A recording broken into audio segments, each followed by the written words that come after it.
Hey Vatchters! So it's been a while since I made a video for you guys. Today's video is going to focus on some of the awkward questions that were asked at the last passion party. Excuse my voice.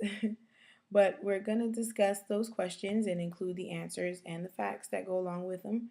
So stay tuned. The first question is drinking sperm really bad for your teeth? Because some people say it might make your teeth fall off. Now, it's not going to make your teeth fall out, and it doesn't necessarily cause tooth decay, but it is somewhat harmful when done improperly. Sperm contains sugars and proteins, and from those proteins, acid-forming bacteria can feed. Now, cervical mucus doesn't contain those products, so performing oral sex on a woman is not a problem. But the act of fellatio tends to promote saliva flow, but ingestion of the semen should still be followed by oral rinsing somewhere close after you've actually done it. Sex is usually the last thing we do before we go to bed, so the best thing to do is to either rinse with mouthwash, but not necessarily brush your teeth right afterwards. The safest thing to do with semen in your mouth is to swallow it or spit it out. When you swallow it, the enzymes and the acids in your stomach will quickly destroy the viruses and bacteria that may be available. When you spit it out, it's best to use mouthwash to remove any lingering semen. Don't brush your teeth before or after because the brushing motion can cause slight bleeding, and if you're at risk for it, it may open it to infection of HIV. So hopefully that answers your question. So the answer is no, but the answer is yes. The next question, the short version of the next question is, does anal sex feel good? That is an objective question. Some people are not into it. The best thing I can advise is to start off slow. Never try to jam it in or, treat it the same way you would treat a vagina. It's not the same thing. Use a lot of lube and make sure, like I said, you start off easy. If you don't like it, don't do it. But it's definitely an option to try, and some people prefer it to vaginal sex. So it's a yes and a no. The next question is, what if it takes you forever to come? This question has multiple answers. The first thing is to find out if there's a cause for the issue. Most women, or many women, have anxiety when it comes to having sex. The desire to perform well or finish the same time as their partner sometimes causes women to reduce their focus on the pleasure itself. So at the initial stage of it, the best thing to do is keep calm and remember what you're there for. Next thing is to get comfortable.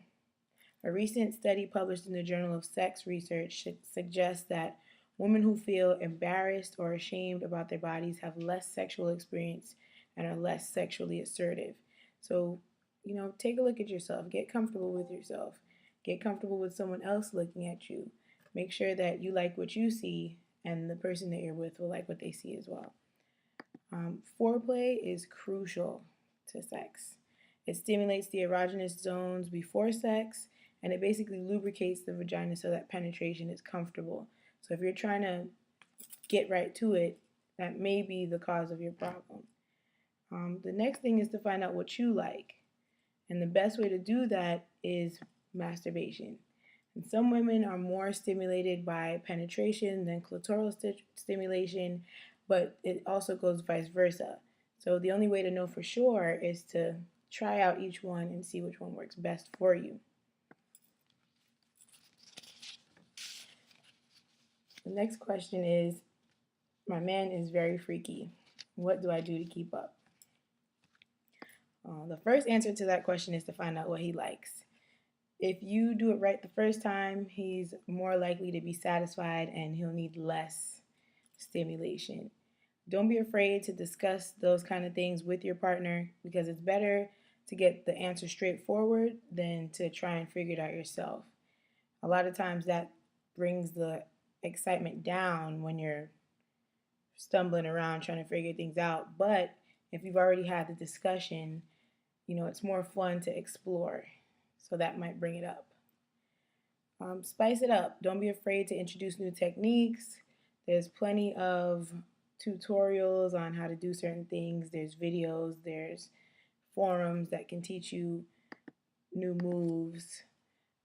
And don't forget toys. Toys are very big nowadays. Nobody has to know that you're using them, but it's definitely worth a try. There's a lot of toys that are made specifically for partners, which we'll discuss in another video, but they're highly recommended, and I definitely suggest giving them a try. And last but not least, don't be afraid to venture out of your comfort zone. Sometimes we're very comfortable in the things that we do, and sometimes those things aren't really that effective. So if you're finding that he's still wanting more, there's got to be another way to get him to where he wants to be. And the next question, can certain foods alter the taste of cum? Now, we've discussed this before in a previous post, but it's always a topic that I don't mind revisiting, and the answer is yes. Now, the acids and the bases in food, they do change the pH and the flavor of semen and female ejaculate. With fruit, it tends to cause a more sweet flavor. With vegetables and meat, it tends to cause a more savory flavor. And with candies, sugars, and dairy, it tends to cause more of a tart flavor. Now, the best thing I can suggest is to try out each thing, something different, for at least a week to see if you can change that flavor to a more desirable taste. If you're going to do fruit every single day as a part of each meal, and make sure that you hydrate. Drink a lot of water every day to make sure that you're flushing out any of the toxins or any other things that may contaminate that flavor. But that answer is definitely yes. So I'm going to include all this information right below this video here, as well as some links to articles that may better explain some of that information to you. And we're also going to talk about passion parties and how the parties and the products that we see at the parties can help you stimulate and rev up your sex life. So until next time, I will see you guys in the Vag world. If you have any questions, don't forget to email us at VforVadge.com, and we will try to answer your questions as quickly as possible. See you guys later.